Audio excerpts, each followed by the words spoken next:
पता नहीं कोई मौलवी था या कोई लेफ्टिस्ट था, उसने कहा कि आपको शर्म आनी चाहिए कि आप काशी विश्वनाथ बनाना चाहते हो।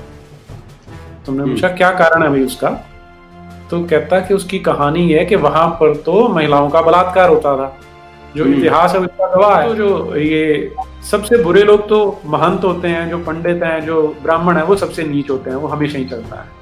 तो ये हमने देखा, दो स्टालवार्ड्स हैं जो कांग्रेस के, जो इतने बड़े बड़े नेता हैं, वो हमें ये नैरेटिव पेश कर रहे हैं। मुसलमानों को इस देश में शशि थरूर अच्छा लगता है, दिग्विजय अच्छा लगता है कि नहीं लगता है?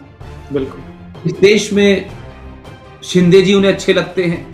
हर वो आदमी जो हिंदुत्व को, सनातन को गाली देता है, वो उन्हें अच्छा लगता है और उसका बड़ा रेफरेंस मानते हैं। उसको तो वो कुरान शरीफ से ज्यादा पसंद करते हैं। मतलब मैं ये शब्द इस्तेमाल नहीं करना चाहता, but I know personally because I was working with Sahara television during that period, that idiot was there. जी, आपने बहुत उम्दा कहा पुष्पेंद्र जी। अच्छा, इसमें एक दूसरा जो विषय आता है कि एक तो जो ढांचा था वो तो हमने गिरा दिया 6 दिसंबर 1992 को, और क्योंकि वो गिरा दिया था इसलिए जो कोर्ट है वो निर्णय दे पाई। अब बात ये आती है कि 30,000 40,000 और मंदिर हैं जो मस्जिदों पे बने हैं, और उनके अलावा जब हम दो और की बात करते हैं कि काशी विश्वनाथ की और डेरा केशव राय की बात करते हैं, तो वहां पर क्या हमें उसी हिसाब से मुहिम चलानी चाहिए या हमें शांत होकर बैठ जाना चाहिए? क्योंकि अब क्या हुआ, उन्होंने एक कानून बना दिया कि 1947 का स्टेटस को लग जाएगा कि जो धार्मिक स्थल, जो रिलीजियस प्लेस जैसी है उसे वैसे ही रखा जाएगा। और इसमें जिन जिन शक्तियों की आपने बात की वो कैसे काम करती है, मैं दर्शकों के साथ अपना एक एग्जांपल शेयर करना चाहता हूँ। जब ये आज वाला सोशल मीडिया नहीं होता था, फेसबुक नहीं था, ये चीजें नहीं थी, उन दिनों केवल ऑर्कुट चला करता था। तो हम लोग साइबर कैफे में जाके, वहाँ कम्युनिटीज बनी होती थी, उनमें बात चर्चा किया करते थे। तो वहां हम बात कर रहे थे कि अगर हमने काशी विश्वनाथ मंदिर बनाना है तो उसके लिए क्या करना पड़ेगा।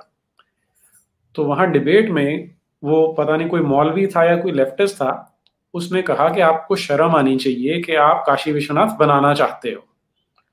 तुमने पूछा क्या कारण है भाई उसका, तो कहता कि उसकी कहानी है कि वहां पर तो महिलाओं का बलात्कार होता था, जो इतिहास है उसका गवाह है। तो हमने कहा भाई कोई रेफरेंस दो इसके लिए। तो उसने रेफरेंस में कहानी बताई हमें। वो कहानी वो क्या बताता है कि औरंगजेब का जब शासनकाल था, उन दिनों औरंगजेब कुछ हिंदू राजा रानियों के साथ निकला हुआ था, बंगाल से आ रहा था। तो रास्ते में उन्होंने सोचा कि हम काशी विश्वनाथ मंदिर जाते हैं। जो हिंदू राजा थे उन्होंने कहा कि हम वहां जाएंगे, तो वहां राजा और रानियां गए, तो सारे दर्शन करके आ गए। लेकिन एक जो कच्छ की, जो अपना राजस्थान में कच्छ है, कच्छ की रानी थी, वो नहीं आई। तो उन्हें तलाशने के लिए फिर औरंगजेब ने अपने सिपाही भेजे मंदिर में। तो काफी छानबीन करने के बाद पता लगा कि वहां पर एक तहखाना था, वहां पर उस रानी को ले गए थे और उसके साथ फिर बहुत अभद्र व्यवहार किया और उसके जो गहने वगैरह थे सब उतार लिए।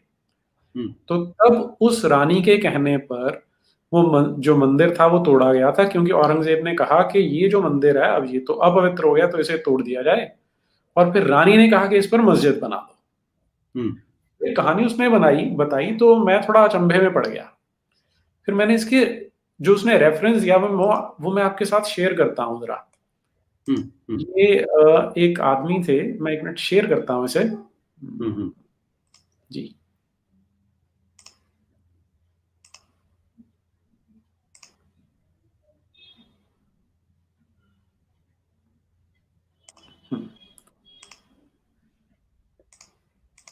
ये है, ये किताब, एक उसने जो रेफरेंस दिया, इस्लाम एंड इंडियन कल्चर, और इसके लेखक हैं ये BN पांडे। अब इनका ये सॉरी, बिहार के गवर्नर भी शायद रहे थे। हाँ जी, हाँ जी, विशंबर नाथ पांडे, ये उड़ीसा के गवर्नर रहे हैं। और जब आप इनका जब आप इतिहास देखते हैं तो he was a member of Indian National Congress, close associate of Jawaharlal Nehru, और as well as Indira Gandhi, Rajiv Gandhi and Sonia Gandhi. He pursued a Gandhian philosophy and was for 18 years vice chairman of the Gandhi Smriti and Darshan Smiti. अच्छा, इसके बाद अब इनको जो इनाम मिले हैं, पद्मश्री इन्हें मिला हुआ है, Indira Gandhi award for national integration इन्हें मिला हुआ है, और life time achievement in the field of Hindu Muslim unity इन्हें मिला हुआ है जी। और ये उत्तर प्रदेश के एमएलए रहे, mayor of Allahabad, member of parliament in Rajya Sabha, और वो भी एक बार नहीं है, 2 बार रहे हैं। एक बार 76 से लेके 84, एक बार 89 से लेके 98 तक उत्तर प्रदेश प्रदेश कांग्रेस कमेटी के प्रेसिडेंट रहे हैं और गवर्नर ऑफ उड़ीसा रहे हैं। अच्छा, अब ये इनकी किताब है इस्लाम एंड इंडियन कल्चर, जिसमें इन्होंने पेज नंबर 44-45 पर एक कहानी लिखी है। कहानी में देखिए, सबसे पहली चीज है कि Aurangzeb was passing near Varanasi on his way to Bengal. पूरे इतिहास में जो औरंगजेब है कभी बंगाल नहीं गया था। फिर वो हिंदू राजाओं को लेकर गया। अब वो ऐसा व्यक्ति था जो हिंदू राजाओं को पास नहीं फटकने देता था। अच्छा, फिर ये बताते हैं जी, वो जहां गए तो जो राजा थे उन्होंने कहा, रानियों ने कहा कि हम वाराणसी आए हैं तो गंगा जी में स्नान करेंगे और लॉर्ड विश्वनाथ के दर्शन करेंगे। तो औरंगजेब तुरंत मान गया। उसके बाद आर्मी पिकेट्स लगाए गए, तो वो जो रानी वाली कहानी है वो आती है कि रानी वहां से गायब हो गई। तो thorough search was made of the temple precincts but the Rani was to be found nowhere. फिर औरंगजेब ने अपने सैनिक भेजे कि जाओ भाई चेक करो कहाँ है। फिर क्या बताते हैं जी कि जब वो मंदिर में गए तो वहां पर एक गणेश जी की मूर्ति थी, वो मूवेबल मूर्ति थी। जब उसे हिलाया गया वहां से तो वहां पर नीचे एक तहखाने की सीढ़ियां थी। वहां देखा कि जो रानी थी, she was dishonoured and crying, deprived of all her ornaments. तो फिर इसके बाद the basement was just beneath जहां पर ये शिवलिंग था विश्वनाथ का। तो इसलिए जो राजा थे उन्होंने प्रोटेस्ट किया। तो राजाओं ने कहा कि तो बहुत बुरा क्राइम यहाँ पर अपराध किया गया है, तो इसकी जो सजा है वो भी एग्जेम्पलरी होनी चाहिए। तब औरंगजेब ने कहा कि ये जो पवित्र भूमि है इसे डिस्पॉइल कर दिया गया है, तो जो ये शिवलिंग है जो लॉर्ड विश्वनाथ हैं उन्हें यहां से शिफ्ट कर दिया जाए, और वहां का जो महंत था उसे अरेस्ट करके पनिशमेंट दिया गया। अच्छा, तो ये आप देखिए इतने उच्च स्तर के पॉलिटिशियन है हमारे देश के, और जो फ्रीडम फाइटर है उनकी किताब है। तो मैंने जब किताब पढ़ी तो इसमें क्या कर रहे हैं, ये किसी और किताब का रेफरेंस दे रहे हैं। वो रेफरेंस किताब है फेदर्स एंड स्टोन्स। ये पट्टाभी सीतारामैया ने लिखी हुई किताब है, जो गांधी जी के शिष्य होते थे विशेष। अच्छा, अब इनकी किताब मैंने पढ़ी तो उसके पेज नंबर 177 पर कहानी ऑलमोस्ट सेम है, लेकिन फर्क क्या है कि they all set out one day. अब यहाँ पर वो क्या बता रहे हैं, ये बंगाल की बात नहीं कर रहे। अब यहाँ पर वो बंगाल पांडे जी ने अपने आप घुसा दिया बीच में। फिर at last a more diligent search revealed a tahkhana. अब जो पांडे है उसने अपनी तरफ से गणेश जी की मूर्ति डाल दी, जबकि ओरिजिनल ये जो पट्टाभी सीतारामैया है तहखाने की बात कर रहा है। पेज नंबर 178 पर आइए, तो यहाँ पर कहीं नहीं बता रहे कि रानी को डिसऑनर किया गया था। वो कह रहे थे उसकी सिर्फ ज्वेलरी ले ली गई थी। अच्छा, फिर on discovering the wickedness of the priests, Aurangzeb declared कि ये तो रॉबरी का सीन है, इसलिए यहाँ पर नहीं रह सकता, इसलिए इसे डिमोलिश किया जाए। अब देखिए कैसे छोटे छोटे ट्विस्ट डाले जा रहे हैं। वहां पर राजाओं ने गुहार लगाई औरंगजेब से, यहाँ पर औरंगजेब अपने आप ही सोच रहा है। अच्छा, वहां पर मस्जिद की बात नहीं हो रही, यहाँ कह रहे हैं कि रानी ने बोला कि यहाँ पर मस्जिद बनाई जाए, इसलिए बेचारे औरंगजेब ने वहां पर मस्जिद बना दी। अच्छा, अब और फिर वो तो जो ये सबसे बुरे लोग तो महंत होते हैं, जो पंडित हैं, जो ब्राह्मण है, वो सबसे नीच होते हैं, वो हमेशा ही चलता है। तो ये हमने देखा, 2 स्टालवार्ड्स हैं जो कांग्रेस के, जो इतने बड़े बड़े नेता हैं, वो हमें ये नैरेटिव पेश कर रहे हैं। अब आप औरंगजेब के समय के उसके अखबार देखते हैं तो वो अपने अखबारों में क्या लिखता है, it was reported that according to emperor's command, उसने फरमान जारी कर दिया था 1669 में कि सारे मंदिर तोड़ दो। His officers had demolished the temple of Vishwanath at Kashi. तो इस तरह की बदमाशियां ये हमारे साथ तब से करते आ रहे हैं और आज तक चल रही हैं। नीरज भाई जी, मेरी तालीम और तरबियत कहाँ हुई है आप जानते हैं जी। देखिए, तरीका क्या होता है कि जब आप चोरी पकड़े तो आपको डिफ्लेक्ट कर दिया जाए आपकी अटेंशन को, और आपसे ऐसा सवाल खड़ा कर दिया जाए कि आप उसके जवाब देने में लग जाएं और लोग ये कहें कि भाई देखिए हमने तो बता दिया, अब ये जवाब दे रहे हैं, अब ये इनसे क्या मतलब है, फिर आप जवाब ढूंढ के लाए, फिर आपको जवाब एक, तो सवाल पूछने वाला कौन है? मैं आपको एक छोटी सी बात बताता हूं। मुसलमानों को इस देश में शशि थरूर अच्छा लगता है, दिग्विजय अच्छा लगता है कि नहीं लगता है? बिल्कुल।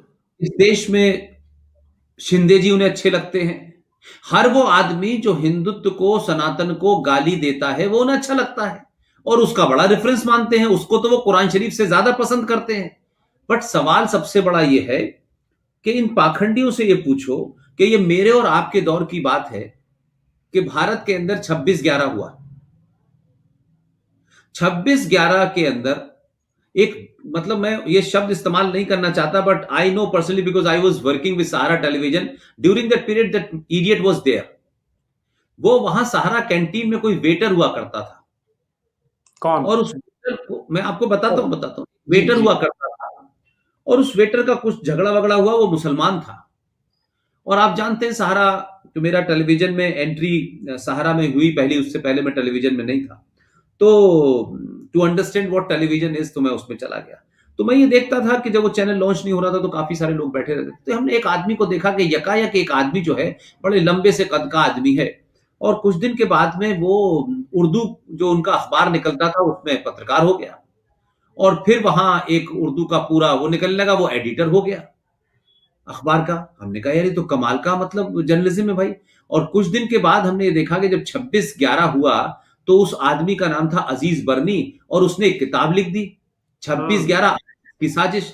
अब आप मुझे बताइए, 20 साल के बाद कुछ लोग, यही मुसलमान और बहुत सारे मूर्ख हिंदू, उसकी किताब का रेफरेंस देके कहेंगे, उन्होंने लिखे, अरे वो अल्लाह मियां था क्या? वो कौन था, जिसकी क्या क्रेडिबिलिटी थी जिसने ये लिखा? इसलिए मैंने कहा कि ये बीएन पांडे के बारे में हम ढूंढ के लाए, आपने मेहनत की, लेकिन बीएन पांडे के बारे में कोई अल्लाह मियां थे क्या? बीएन पांडे वहां मौजूद थे जब औरंगजेब ये कर रहा था, उन्होंने भी तो किसी से सुन के ही लिखा होगा ना, क्योंकि वो बीएन पांडे थे और गवर्नर थे। तो आप पद से ज्ञान का क्या लेना देना है कि अगर आप बड़े पद पे बैठेंगे तो आप ज्ञानी हो जाएंगे? लेकिन मुसलमान आपको डिफ्लेक्ट करते हैं। आप उनसे कहिए कि मुस्लिम पॉलिटिक्स इन सेकुलर इंडिया, एक किताब लिखी हुई है हामिद दलवई ने, उसमें पूरा एक्सपोज कर दिया है मुस्लिम लीग को, अलीगढ़ मुस्लिम यूनिवर्सिटी को। वो किताब नहीं बताएंगे, उसको नहीं छुपाएंगे। तो ये जो किताबें लिखी जाती हैं, ये एजेंडे के तहत लिखी जाती हैं, और फिर हम जैसे लोगों के सामने कुछ लोग बड़े रेफरेंस देके बात करने लगते हैं। तो मेरा मानना यह है कि आप यहां की बात कर रहे हैं, मैं आपको छोटी सी घटना बताता हूं, और क्योंकि बिना तथ्य के कोई बात कहने का अर्थ नहीं होता। अभी कृष्ण जन्मभूमि का मामला चल रहा है।